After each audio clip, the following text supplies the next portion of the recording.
صباح الخير عمو بشرار. أمر. ما عرفتني؟ عرفتك أنت اللي ساكن فوق جديد أمور. انا اسمي سامر.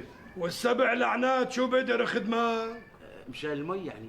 شبه المي. يعني حضرتك مركب شفاط انش ونص وعم تشفط كل الميات، ما عم بصلنا مي لفوق ابدا.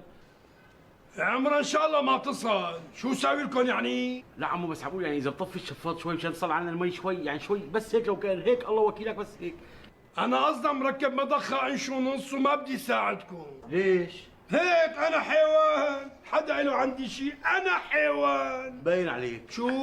باين عليك انك كبر عمال تمزح يا عمو بشرار. لا سيدي ما عم بمزح، أنا حيوان. يا عمو بشرار نحن الجيران، والجيران لازم يساعدوا بعضهم.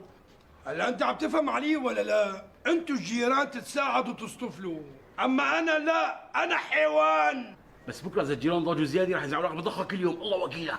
القبضاي فيكم يمد ايده على المضخه، بركي بدي عيشه طول عمره على العكاكيز، فهمتوا لا؟ فهمت. خاطرك. الله معك، مع السلامه. بس ما قلت لي شو كان اسمك؟ انا حيوان. والله سمعت العام، انت مو بس حيوان، لعنة انت حيوان ومكتر كثير وجير على حالك، يعني حسبي الله ونعم الوكيل.